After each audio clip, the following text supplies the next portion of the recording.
রাধে রাধে বন্ধুরা, সুপ্রভাত সকলকে। কেমন আছো তোমরা সবাই? আমাদের গল্পকথার নতুন আরও একটি সুন্দর ব্লগে তোমাদের সকলকে জানাই স্বাগতম। আশা করছি সকলে খুব ভালো আছো, সুস্থ আছো, আর আমরাও বেশ ভালো আছি। আর আজকের ভিডিওটা যেদিনে শেয়ার করছি সেটা হচ্ছে রবিবার ছিল, অর্থাৎ গতকালকের ভিডিও। তো আর 5টা দিনের মতো আজকের দিনটাও তো খুব ভালোভাবে শুরু হয়েছিল। তারপর যা যা হয়েছিল তারপর সেগুলো চলো সমস্তটা এই ভিডিওতেই শেয়ার করব। মানে দিনের শুরুটা শেষটা যতটা ভালো ছিল না, দিনের মাঝখানটা একদম ভালো ছিল না। একদম বলতে পারো যাকে বলে নাজেহাল অবস্থা, দম ফেলার সময় পাইনি। তো কি হয়েছিল না হয়েছিল সবটাই তো বললাম এই ভিডিওতেই শেয়ার করব। তো সকালবেলা উঠে আগে একটু ছাদ থেকে ছিলাম, তারপরে ছাদ থেকে নিচে এসে ফ্রেশ হয়ে এই যে এখানে আমার যে সকালে স্কিন কেয়ার সেটাকে ঝটপট সেরে নিয়েছি, কারণ এরপরে হচ্ছে কোমর বেঁধে কাজে লাগতে হবে। তো সকালবেলা আজকে মোটামুটি এখন যখন ভিডিওটা শুরু করেছি ওই 8:30 মতো বাজে। তোমরা তো জানোই রবিবার মানেই একটুখানি দেরি করে ওঠা হয়, তো সেই মতোই ওঠা হয়েছিল। তো যার জন্য রোদ অনেকটা উঠে গেলেও না জানলা দরজা তখনও ঠিকঠাক করে খোলা হয়নি। তো এখানে সমস্ত জানলাগুলোকে খুলে দিচ্ছি। আর জানো তো এই গাছটার কি করে, যে এই গাছটা তো তোমরা দেখেছো কতটা সুন্দর ছিল, হঠাৎ করে দেখছি জানো তো নিচের দিকের পাতাগুলোর মাথা সব আর কি হলুদ আর ব্রাউন কালারের হয়ে যাচ্ছে। তো কি করব, দেখতে খুব বাজে লাগছিল। তো সেই জন্য না গাছের পাতার ওই মাথাগুলোকে একটুখানি কেটে কেটে দিলাম। তো জল তো খুব একটা বেশি দেই না, তবে কি জানি জল কম হচ্ছে না জল বেশি হচ্ছে বুঝতে পারছি না, ওইভাবে হয়ে রয়েছে। তো কি করবো, ওই হলুদ পাতার মাথাগুলো একটুখানি কেটে দিলাম। তারপর এই দেখো মেশিনের মধ্যে জামা কাপড় ঢোকাতে এসে দেখি এত জামা কাপড়। তো এত জামা কাপড় তো একবারে মেশিনের মধ্যে ধরবে না। আর কি এটা যেদিনকে কাছাকাছি আমাদের হয় সেদিনকে এটা ওয়াশিং মেশিন হয়ে যায়, না হলে সারা সপ্তাহ ধরে এটা হচ্ছে লন্ড্রি ব্যাগের কাজ করে। তো যেগুলো এর মধ্যে কাচবো সেগুলো এর মধ্যে দিয়ে দিলাম, আর যেগুলো হাতে কাচবো সেগুলো তো ওইদিকে রাখলাম, পরে ওগুলো হাতে কাচবো। তবে বলতে পারো মানে সারাদিনটা যে এই রকম যাবে সেটা আমি এই মুহূর্তে দাঁড়িয়েও ভাবিনি। তো সকালবেলা না আর কি গতকাল তো শনিবার ছিল, তো শনিবারে তো জানো আমরা একটুখানি বাজারে যাই। তো গত সকাল না যাওয়া হয়নি, কৌশিক একটু দেরি করেই এসেছিলো, মোটামুটি ওই 9:30টার দিকে বাড়ি ঢুকেছিল। তো তখন তো দোকান এমনিই অনেক বন্ধ হয়ে যায়, যার জন্যে না মানে গতকাল আর বাজারে যাওয়া হয়নি। আর বাড়িতে জানা সার্ফটা একদমই ছিল না, মানে যেটুকু ছিল কাছাকাছি হবে না। তো সকালবেলা কৌশিকাকে সার্ফ আনবে, তারপর হচ্ছে কাচবো। তো যার জন্য ওখানে মানে কি জামা কাপড় সমস্ত রেডি করে রাখলাম, যে ও সার্ফটা আনলেই আমি বসিয়ে দেবো কাচতে। আর এদিকে আজকে এসির কভারটাকেও খুলে ফেলেছি, কারণ যা গরম বাড়ছে যখন তখন চালাতে হতে পারে। তো দেখলাম সব যতক্ষণ জামা কাপড় কাচছি তাহলে এসির কভারটাকেও কেচে একদম তুলে দিই। দেখলে তো এইবারই আর কি নতুন কেনা হয়েছে, তো একটু তো যত্নে রাখতেই হবে। তো এইসব খুচখাচ কাজগুলো করতে করতে আমার এদিকে বিছানাটাও গোছানো হয়ে গেছে। এবার এই জানলা খুলে গাছপালাকে ভালোভাবে একদম জল স্প্রে করে করে স্নান করিয়ে দেবো। তো তোমরা অনেকেই যারা বলো না যে আমার গাছগুলো এত সুন্দর কি করে বাড়ে, এত সুন্দর জলেও কি করে গাছ বাড়ে, এইটাই হচ্ছে তার মেন ব্যাপার। আমি কিন্তু গরমকালে খুব একটা বেশি গাছের গোড়ায় জল দিই না, আমি যে জলটা দিই সেটা হচ্ছে সম্পূর্ণটা স্প্রে করে। মানে ওই স্প্রে করে করে না গাছগুলোকে দিনের মধ্যে 2-3 বার করে স্নান করাই। মানে 2বার তো হয়েই যায়, সকাল আর বিকেল। আর মাঝে যদি কখনো দেখি গাছের পাতাগুলো একটু ঝিমিয়ে ঝিমিয়ে যাচ্ছে, তখন মাঝখানেও কখনো কখনো যদি দেখতে পাই তখনও কিন্তু জল স্প্রে করে দিই, যার জন্যই গাছগুলো এত হেলদিভাবে বাড়ে। তো এইখানে হচ্ছে এখন সমস্ত গাছগুলোতে জল দিয়ে দেবো, তারপর ওদিকে কাছাকাছি বাকি আছে ঘর ঝাড় দেওয়া। ঘরটা আজকে আমাকে মুছতে হবে না, কারণ রবিবারেই তো কৌশিকই ঘরটা মুছে দেয়, কারণ আমার যেহেতু লেট করে উঠি না, তো রান্নাবান্না সারতে একটু দেরিই হয়ে যায়। তো ওর তো সেরকম আর কোনো কাজ থাকে না বাজার করে এসে, তো ওই জন্য ওই মুছে দেয়। তো এইখানে দেখো মানি প্ল্যান্টে জল দিতে গিয়ে দেখি একটা পাকা মানে পাতা আর কি হলুদ হয়ে গেছে। তো সেইটাকেও সরিয়ে দিয়েছি, কারণ মানি প্ল্যান্টে না পাতা হলুদ হয়ে যাওয়া একদমই ভালো না, এতে কিন্তু নেগেটিভ এনার্জি ছড়ায়। আর এখানে আমার অ্যাগ্লোনিমাটাকেও ভালোভাবে আর কি জল দিয়ে দিয়েছি, দিয়ে সোজা চলে এসেছি নিচে, কারণ দেরি করে উঠলেও কি হবে, খিদে তো পেয়ে যায়। তো আজকে একটা অন্য জিনিস দিয়েই দিনটা শুরু করছি। তো ওখানে নিয়েছি হচ্ছে খেজুরের গুড়, এখানে নিয়েছি সিমাই, আর তার সাথে এখানে নিয়েছি দুধ। তো বুঝতেই পারছো এখানে কি এখন রান্না হবে। তো সকাল সকাল একটুখানি সিমাইয়ের পায়েস করবো, ভীষণ ভালো লাগে খেতে। একদমই অল্প মিষ্টি দিয়ে করবো, যেহেতু কৌশিকও খাবে। আর আজকে পায়েসটা 11-র এই মাল্টিকুক কেটেলের মধ্যেই বানাবো। তো সেই জন্য দেখো কেটেলের মধ্যে একটু ঘি দিয়ে দিয়েছি, তার মধ্যে সিমাইগুলো দিয়ে হালকা যেই লালচে রং ধরা শুরু করেছে তখনই হচ্ছে দুধটা এর মধ্যে দিয়ে দিয়েছি। এইবার ব্যাস আর কোনো খাটনি নেই, দুধটাকে ভালোভাবে ফুটিয়ে নিয়েছি, নিয়ে তারপরে এখান থেকে মানে উপর দিয়ে এক এক করে কাজু কিশমিশ, মানে কাজু বাদামটা সেরকম ছিল না, কিশমিশই দিয়েছিলাম, আর এখানে হচ্ছে খেজুরের গুড়টাও দিয়ে দিয়েছি। ব্যাস একদম বলতে পারো ঘড়ি ধরেই 5-7 মিনিট মতো লেগেছে আমার পায়েসটা হতে। খুব চটজলদি, এতে তো এমনিই রান্না হয়ে যায়, আর এরকম সিম্পল রান্না হলে তো কোনো কথাই নেই, খুব সুন্দর মানে অল্প সময় ভীষণ টেস্টি একটা খাবার হয়ে যায়। তো এই মাল্টিকুক কেটেলের লিঙ্কটা আমি ডিসক্রিপশান বক্সে দিয়ে রাখছি, তোমরা যদি একবার নিতে চাও তাহলে সেখান থেকে পারচেস করতে পারো। দেখবে রান্নাঘরে যদি এরকম একটা সাপোর্টিভ কিছু থাকে না, রান্নাঘরের ক্ষেত্রে বলো বা নিজের দিক থেকে বলো, অনেকটা কাজের সুবিধা হয়। তো এখানে এই যে একদম ঝটপট পায়েস রেডি হয়ে গেছে, আর বললাম না খুব একটা বেশি মিষ্টি দেইনি, কারণ নাহলে কৌশিক খাবে না, তো যার জন্য কালারটা গুড় দেওয়াতেও আর কি কালচে কালারটা আসেনি, সাদা সাদাই হয়ে রয়েছে। তো খাওয়া দাওয়া করে ওদিকে কৌশিক বেরিয়ে গেল হচ্ছে বাজারের উদ্দেশ্যে, আর আমি এদিকে ঘরের আমার টুকটাক যা ডাস্টিংয়ের কাজ এইগুলোই আর কি করছিলাম। এখন তো গরমকাল পড়ে গেছে, বেশিরভাগ সময় এই পাশের জানলাটা খোলা থাকে, তো যার জন্য না ওয়ার্ড্রপের এই সাইডে যে র্যাকগুলো আছে খুব নোংরা হচ্ছে, তো ওগুলোকে পারলে ডেলি বেসিস মুছলেই আর কি ভালো হয়। তো ওইদিকে ওয়ার্ড্রপটার সাইডের র্যাকগুলো মুছে, এইদিকে টিভির ওপরটা, তারপরে যে বেড টেবিলের ওখানে যে ফটো ফ্রেমটা আছে, তো সেগুলোকেই সব এক এক করে মুছে নিচ্ছিলাম। মানে এইখানে দাঁড়িয়েও আমি বুঝতে পারছিলাম না যে এরপরে আমার সাথে কী ঘটবে, এরপরে কি শুরু হবে।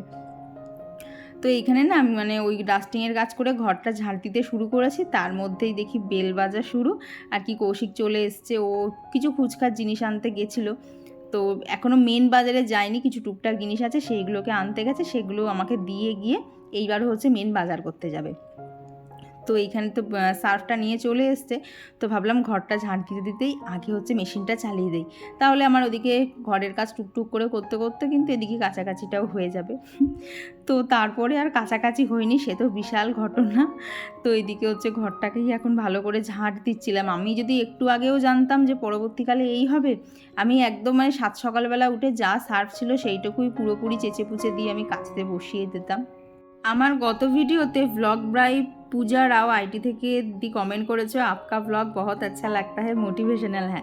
থ্যাংক ইউ দিদি, এভাবেই পাশে থেকো। যদিও জানি না তুমি বাংলা কতটা বোঝো, কারণ তোমার কমেন্টটা হিন্দিতে এসেছে, তবুও যে তুমি আমার এই বাংলা ভিডিওগুলো দেখছো এতেই আমি খুব খুশি হয়েছি গো। কারণ দেখবে কখনো কখনো না মানে ভাষা এদিক ওদিক হলেও আমরা কিন্তু তার কাজগুলো বা তার কি দেখাচ্ছে ভিডিওতে সেগুলো দেখতে পছন্দ করি।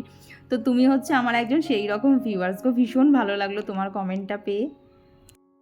কাজ করতে করতে এই যে বসে পড়েছি, পেছন থেকে বুঝতেই পারছো কারেন্ট নেই, মানে কাছাকাছিটা অর্ধেক হয়েছে, এখনও মনে হয় মিনিট 10 মতো বাকি আছে, অর্ধেক কাঁচা হয়েছে। এবার যে নিচে গিয়ে আমি রান্না করব, না পারবো মশলা করতে, ব্রেকফাস্টে ভেবেছি একটা অন্য কিছু বানাবো, একটু ইডলি বানানোর ইচ্ছা আছে, না পারবো সেটা করতে। এখন অন্ধকারে গিয়ে হাতড়ে হাতড়ে ভাবছি হচ্ছে ভাত, আর করব হচ্ছে উচ্ছে আলু আর ডাঁটা দিয়ে একটা তরকারি। তো ভাবছি সেই দুটো আগে করব, তার মধ্যে যদি কারেন্ট আসে তো ভালো। এখন কটা বাজে? 9টা 10 বাজে কারেন্ট গেল, কি গরম লাগছে। মানে যদি কাঁচাটাও হয়ে যেত না, আমি তাহলে গিয়ে মেলে আসতে পারতাম, সেটাও পারবো না। মেশিনের মধ্যে এখনও দেখছি টাবের মধ্যে অর্ধেক জল রয়েছে, তার মাঝখানে জামা কাপড়গুলো দেয়া। দেখি এখন কখন কারেন্ট আসে, তো বসে থেকে তো লাভ নেই, আগে গিয়ে রান্নাবান্নাগুলো সারি।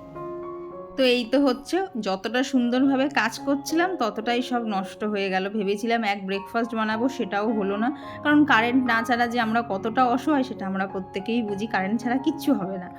তো রান্না তো কোনো রকমের গ্যাস ছিল বলে হয়ে গেছে।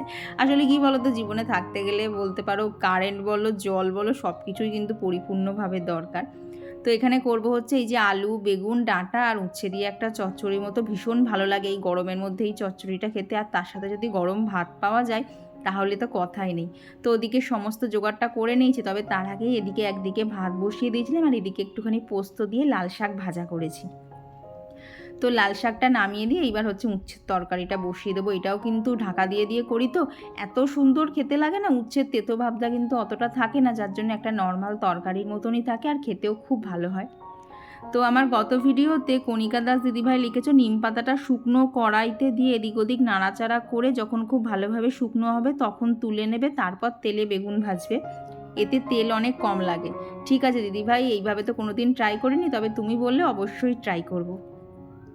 তো এদিকে উচ্ছে চচ্চড়িটা বসিয়ে দিয়ে এই দেখো আজকে মাছের মধ্যে হচ্ছে পাবদা মাছ এনেছে, আর এদিকে কাটা মাছ এনেছিল, আর আজকেও কিন্তু বাড়িতে মাছই রান্না হবে, কারণ ওবেলা হচ্ছে মা একটুখানি নেমন্তন্ন করেছে, তো সেখানে যেতে হবে, যার জন্য রান্নাবান্নাও অল্প আছে।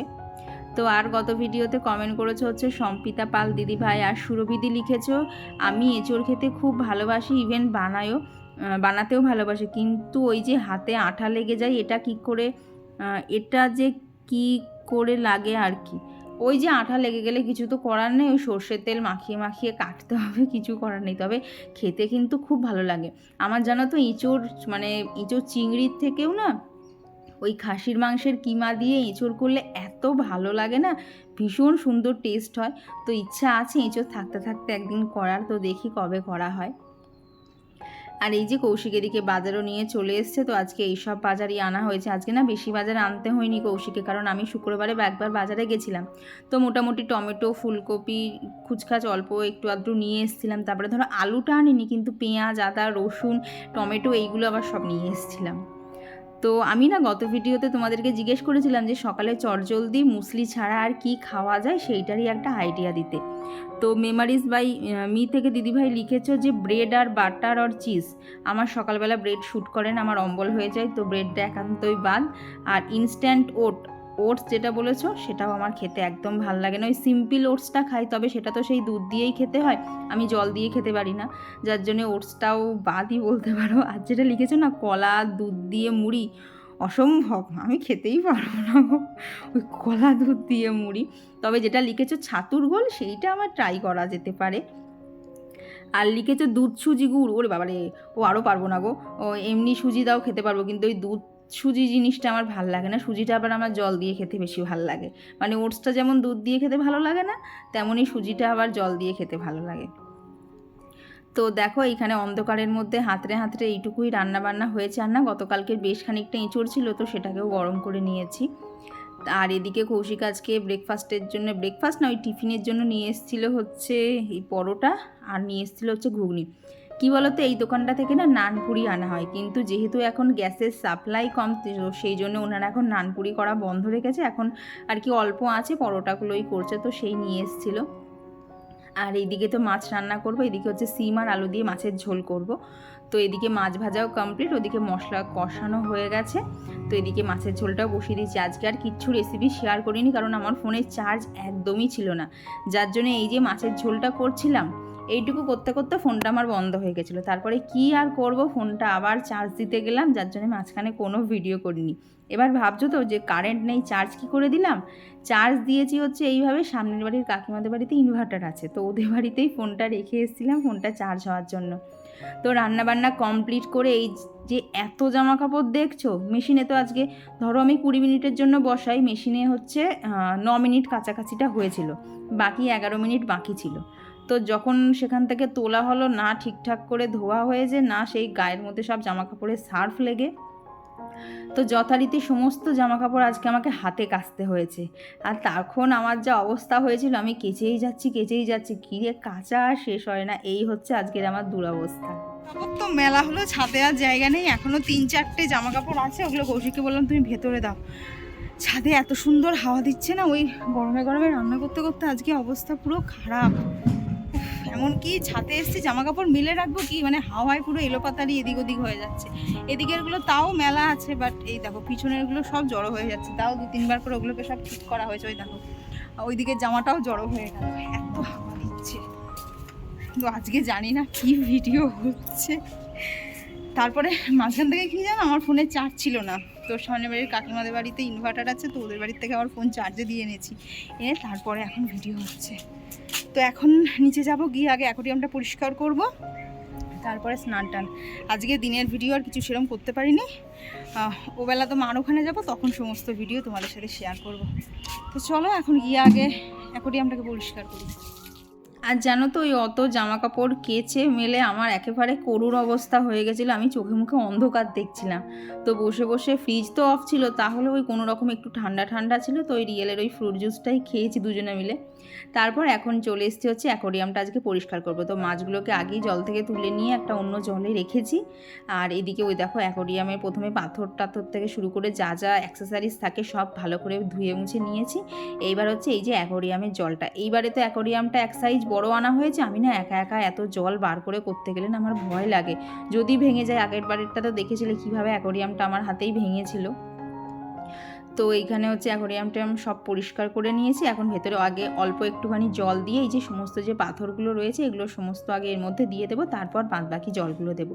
আর এই যে আমাদের 4টে মাছ, ওরা ভাবছে যে আমরা তো এত বড় জায়গায় ছিলাম, হঠাৎ করে এইটুকু জায়গায় কী করে চলে এলাম। তো ওখানে মাছগুলোর জল পাল্টানো কমপ্লিট। তারপর আমি না একটুখানি বসেছিলাম, আর পারছিলাম না। এই দেখো কৌশিক আজকে ঘর মুছছে, প্রত্যেক রবিবারে ওই মুছে দেয়। তারপর স্নান টান করে এই যে গাছ থেকে ফুল তুলে নিচ্ছি, তারপরে নিচে গিয়ে দেবো হচ্ছে ঠাকুরের পুজো। তো আর গত ভিডিওতে কমেন্ট করেছিল রাখিপাল দিদিভাই, মৌল লাইফস্টাইল থেকে দিদিভাই, আর মুস্কান লিখেছে যে বলছি দিদিভাই টিফিনের খাবারগুলো কীরম করে দাদাভাই বের করতে গিয়ে পড়ে যায় না? না গো, পড়ে যাবে কেন গো, প্রত্যেকটা টিফিন বক্সের তো আলাদা আলাদা ঢাকনা আছে এবং সেগুলো খুব টাইট করে আটকানো থাকে, যার জন্য পড়ে যায় না। আর এই দেখো জুঁই ফুল গাছে ফুল তুলতে গিয়ে ফাইনালি আমি পোকাটাকে খুঁজে পেয়েছি। এই পোকাটাই হচ্ছে যত নষ্টই করা, দেখেছো একটা কুড়িকে কিভাবে নষ্ট করেছে। তো দেখার সাথে সাথে সেটাকে তুলে আগে ফেলে দিয়েছি নিচে, কারণ মারতে না কেমন যেন লাগে, ওই জন্য ওদেরকে নিচে এদিক ওদিক কোথাও ফেলে দেই আমি। আর কমেন্ট করেছিল তৌহিদা বিবি আইডি থেকে দিদিভাই, তো দিদিভাই লিখেছো যে সরি গো, কাল তোমার ভিডিও দেখতে পারিনি, ঈদের শপিং করতে গেছিলাম। তো বারবার তো বিশাল ব্যাপার, কী কী শপিং করেছো অবশ্যই জানিও, আর তাই জন্য আজকে একসাথে দুটো ভিডিও দেখে নিলাম। ঠিক আছে গো। আর এরই মধ্যে কারেন্টও চলে এসেছিলো, তো তখন তো তোমাদেরকে রান্নার ফাইনাল লুকগুলো কিচ্ছু দেখানো হয়নি। তো দেখো অন্ধকারের মধ্যে ঠিকঠাকভাবেই রান্নাবান্না হয়েছিল। তো চলো পরে দেখা হচ্ছে। গুড আফটারনুন সকলকে। তো এইবার মনে হয় ঠিকঠাক করে তোমাদের সাথে ভিডিও শেয়ার করতে পারবো, কারণ তখন তো দেখলে পুজো করার সময় কারেন্ট চলে এসেছিলো, বাট খেতে খেতে আবার কারেন্ট চলে গেছিলো। মাঝখানে আবার 5 মিনিটের জন্য এসেছিলো, আবার চলে গেছিলো। দিয়ে আসা যাওয়া করতে করতে এখন এই 4:45 মতো বাজে। তো দেখলাম মিনিট 10 হলো আর যাচ্ছে না, সারাদিন কারেন্ট অফের মধ্যেই কেটে গেল। তো এখন বেরোচ্ছি। গতকাল শনিবার ছিল, তো শনিবারে কিচ্ছু মানে গ্রসারি আইটেমস কিচ্ছু আনা হয়নি। কৌশিক অনেক লেট করে বাড়ি এসেছিলো, যার জন্য বাজারেও যেতে পারিনি। তো সেই সমস্ত কাজ আজকে করতে হবে। আজকে প্রচণ্ড চাপ ছিল, উফ বাবা। ফাইনালি এখন একটু কারেন্টটা এসছে, ফ্যানটা এতক্ষণ চলছিল, জাস্ট তোমাদের সাথে কথা বলবো বলে ফ্যানটা অফ করেছি। ফ্যান ছাড়া থাকাই যাচ্ছে না, এত গরম লাগছে। তো এখন বেরোচ্ছি। তো যদি বাজারে গিয়ে ভিডিও করা সম্ভব হয় তো করবো, নাহলে কি করলাম না করলাম সমস্ত কিছু তোমাদের সাথে বাড়ি এসে শেয়ার করবো। তো এখন বেরোই, আবার দেখছি কখন কি ভিডিও করতে পারি। আর আজকে না বাজারে গিয়ে সেরকম একটা ভিডিও করতে পারিনি। আসলে কি বলো তো, আস্তে আস্তে তো গরম পড়ছে, ওই একদিকে জিনিস কেনা একদিকে ভিডিও করা, ফোন ধরা অসম্ভব হয়ে যাচ্ছে। তো যা যা কিনেছি তোমাদের সাথে বাড়িতে এসেই শেয়ার করলাম। আর এই দেখো ছাতু নিয়ে এসেছি। তো এবার থেকে যেদিনকে মুসলি খেতে ইচ্ছা করবে না, ছাতুটাকেই অপশনাল হিসেবে রেখেছি আপাতত। তো আর গত ভিডিওতে কমেন্ট করেছিল হচ্ছে লোপামুদ্রা দি, আর কমেন্ট করেছিল স্যান স্টোরি থেকে বনু, আর কমেন্ট করেছিল রিনা হালদার আইডি থেকে বনু, আর কমেন্ট করেছিল হচ্ছে বন্দিতা মাদার্স ব্লগ থেকে। তো দিদিভাই লিখেছে আমারও মুসলি খেতে খুব ভাল লাগে, টক দই ওটস আর ড্রাই ফ্রুটস দিয়ে খেতে পারো। ও দিদিভাই টক দই আমি আর মানে টক দই যেদিকে থাকে আমি ঠিক তার উল্টো দিকে যাই, এমনকি আমি লস্যি খেতেও অতটা ভালোবাসি না। খুব যদি কষ্ট হয়, গরমে ধরো চোখ মুখ একদম জ্বালা করছে, একমাত্র তখনই আমি লস্যি খাই, নাহলে কিন্তু আমি লস্যি খেতেও অতটা ভালোবাসি না। ওই টক দইয়ে কেমন একটা গন্ধ বেরোয় না, সেটা আমার একদম ভালো লাগে না। তো এইদিকে বাড়ি চলে এসেছি, এসে জিনিসপত্র জায়গায় রেখে এই যে পুজো টুজো দিয়ে সারা ঘরে একটু ধুনো দেখিয়ে নিয়েছি। এইবার বলতে পারো কাজ একটুখানি কমের দিকে। আর এই পুজো করতে গিয়ে আমার অবস্থা কি হয়েছে দেখবেন, দাঁড়াও একটু বাদে দেখাচ্ছি। তবে একজন দিদিভাই জিজ্ঞেস করেছিল যে এইবারে কি ধূপকাঠি ইউজ করছি। এইবারে জানো তো এই ধূপকাঠিটা আনা হয়েছে, বেশ সুন্দর গন্ধ। আর এই দেখো পুজো দিতে গিয়ে এই বাঁ হাতে মশা কামড়েছে, দেখো মশা কামড়ে কীরকম ফুলিয়ে দিয়েছে। আমাকে জানো তো মশা কামড়াতেও লাগে না, মশা যদি সামান্য আমার গায়ে বসে সেই জায়গাটা আমার আগেই এরকম ফুলে ঢোল হয়ে যায়। তারপর তো তাতে প্রচণ্ড জ্বালা করে। আবার সেই সুথল দিয়ে ওখানে বসেছিলাম, একটুখানি সমস্ত কিছু কমলো। তারপর নিচে যা টুকটাক কাজ ছিল সেগুলো সেরে আবার উপরে এলাম। তো যাবো তো ঠিক ছিল মার কাছে, কিন্তু জানো তো যেতে অনেকটা দেরি হয়ে গেছে, কারণ হচ্ছে প্রচণ্ড ঝড় বৃষ্টি, তেমনি মেঘ ডাকছে, বিদ্যুৎ চমকাচ্ছে। যেখানে যা গাছ ছিল আমি তো সব বাইরের দিকে বার করে দিয়েছিলাম, যাতে গাছে একটু ভালো করে জল পায়। তো মার কাছে তো আসার কথা ছিল হচ্ছে 8টার সময়, কিন্তু এসেছি হচ্ছে 9:10-15 নাগাদ, বৃষ্টি একটু কমলে তারপরেই এসেছি। তো এসে দেখি মা এখানে অলরেডি অনেক জোগাড় যন্ত্র শুরু করে দিয়েছে। তো যেটুকু বাকি আছে সেটুকুই তোমাদের সাথে এখন শেয়ার করি। তো ওদিকে আজকে রান্না হবে হচ্ছে মাটন। তো মাটন ওদিকে ম্যারিনেট করা ছিল, সেটাকে হচ্ছে সিটি দিতে বসানো হয়েছে। আর এদিকে হচ্ছে আলুটা আমি ভেজে নিচ্ছিলাম। আর কি পেঁয়াজটা না আগে ভাজা হয়ে গেছে, আলুর কথাটা খেয়াল ছিল না, যার জন্য পেঁয়াজটা তুলে নিয়ে আমার আলুটা ভাজতে হয়েছিল। তারপর তেলের মধ্যে গোটা গরম মশলাটা ফোড়ন দিয়ে ওই যে পেঁয়াজ, আদা, রসুন, কাঁচা লঙ্কা এই সমস্ত কিছু বেটে এর মধ্যে দিয়ে দেওয়া হয়েছে। তো তারপর সমস্ত কিছু দিয়ে এখন শুধু কষানোর পালা। তো এরই মাঝখানে মা এখান থেকে নুন দিয়ে দিয়েছে, হলুদ দিয়েছে, একটু বাদে লঙ্কার গুঁড়োও দেবে আর কি। মা সমস্ত কিছু এক এক করে দিচ্ছিল আর আমার কাজ ছিল শুধু খুন্তি নাড়ানো, যাতে রান্নাটা একটুখানি তাড়াতাড়ি হয়, কারণ অনেকটাই তো লেট করে শুরু করা হয়েছে। মোটামুটি ধরো 9টার থেকে রান্নাবান্না শুরু হয়েছে। তো মাত্র মানে ঘন্টা দেড়েক মতো সময় পেয়েছিলাম হচ্ছে মাটনটা রান্না করার জন্য, তো খুব তাড়াতাড়ি হাত চালাতে হয়েছে। তো এখানে মশলাটা ভালোভাবে কষিয়ে নেওয়া হয়ে গেছে, দিয়ে এদিকে হচ্ছে মাটনটাতেও 2খানা সিটি মারা হয়েছিল। তো এখানে যে সেদ্ধ করা মাটনটা ছিল সেটাই এক এক করে এই যে এখানে যে পেঁয়াজ আদা রসুনের যে কষানোটা হচ্ছিল, তো তার মধ্যে এখানে সমস্ত কিছু এক এক করে মা দিয়ে দিয়েছে আর কি, যে মাটনের পিসগুলো ছিল দিয়ে এইবার শুধু হচ্ছে ঢাকা দিয়ে দিয়ে কষানোর পালা। কষতে কষতে যখন একদম তেল ছেড়ে পুরো তেল ওপরের দিকে ভেসে উঠবে, তখনই এর মধ্যে আর কি বাকি জিনিসপত্র দেওয়া হবে। আর এইদিকে ঘরের অবস্থা দেখো, চিরদীপ বসে বসে ফোন ঘাঁটছে, আর বাবা আর কৌশিক তো সিনেমা দেখছিল। সিনেমাটা দেখে বুঝতে পারলে মানে কেউ কি বুঝতে পেরেছে এটা কী সিনেমা চলছে? বাবার তো এটা খুব প্রিয় সিনেমা। তো এখানে হচ্ছে কৌশিক আর বাবা সিনেমা দেখছে, চিরদীপ ফোন ঘাঁটছে, আর বোনকে তো খুঁজছে, বোন কোথায়? দাঁড়াও বোনের অবস্থা দেখাচ্ছি। এইখানে ঘরের মধ্যে এত জোরে জোরে টিভি চলছে, ওখানে আমি আর মা কথা বলছি, এই সমস্ত কিছু উপেক্ষা করে এই যে বোন এখানে মশারি গায়ে দিয়ে ঘুমোচ্ছে। ওর মাথার তার আজকে পুরো কেটে গেছে, ওর কিছু ভালো লাগছে না, অফিসে ওর প্রচুর প্রেশার, ওর ভালোই লাগছে না কিছু। তো যার জন্য বোন এখানে কিছু পায়নি হাতের কাছে চাদর, তো শেষমেশ এই দেখো মশারি চাপা দিয়ে ঘুমোচ্ছে, আর কৌশিক মাঝে মধ্যে বসে বসে খোঁচাচ্ছে ওর ঘুমটাকে ভাঙানোর জন্য। তো এইদিকে দেখো একদম মাটন থেকে তেল ছেড়ে গেছে। এরপর মা এক এক করে এখানে হচ্ছে টমেটো, জিরে, ধনে আর কি যেগুলো যেটা দিতে লাগে আর কি, টমেটোটা পিউরি করা ছিল, আর জিরে আর ধনেটা হচ্ছে গুঁড়ো অবস্থাতেই ছিল, মানে কি প্যাকেট যে গুঁড়োগুলো কিনতে পাওয়া যায় সেগুলোই এর মধ্যে এক এক করে সমস্ত দেওয়া হয়েছে। এইবার তারপরেও আরও খুব ভালোভাবে হাই ফ্লেমে ভালো করে কষিয়ে নেওয়ার পর মাটনের যে স্টকটা ছিল সেটা, আর তার সাথে হচ্ছে ওই ভেজে রাখা আলু সমস্ত কিছু একটা বাটির মধ্যেই রাখা ছিল, তো সেটা এর মধ্যে দিয়ে বেশ ভালোভাবে মোটামুটি মিনিট 20 মতো খুব ভালোভাবে ফুটেছে। আর তারপরে এই হচ্ছে আজকের আমাদের মাটনের ফাইনাল লুক। দুর্দান্ত খেতে হয়েছিল, আর একদম নামানোর আগে হচ্ছে ঘি আর গরম মশলা দেওয়া হয়েছিল, বিভৎস সুন্দর খেতে হয়েছিল। মানে এত সুন্দর খেতে হয়েছিল, মানে কি বলবো, মানে খাওয়ার মানে পেট ভর্তি করে খাওয়ার পরেও যেন খাওয়ার নেশাটা কাটছে না, এত সুন্দর হয়েছিল। তারপরে মা ওদিকে রান্নাঘরটা ক্লিন করছিল, আমি এখানে সবার জন্য ভাত টাত সব বাড়ছিলাম, দিয়ে এর মধ্যে মাও চলে এসছে। আর এই দেখো এখানে এখন সবাই মিলে গল্প করতে করতে খাওয়া হয়েছে। আর আজকের দিনটা শেষ আর শুরুটা এইভাবেই ভালো কেটেছে, বাট মাঝখানটাতে আমার খুব কষ্ট হয়েছে, স্পেশালি ওই কাচতে গিয়ে। তো চলো এই ভিডিওটা এখানেই রাখছি, টাটা।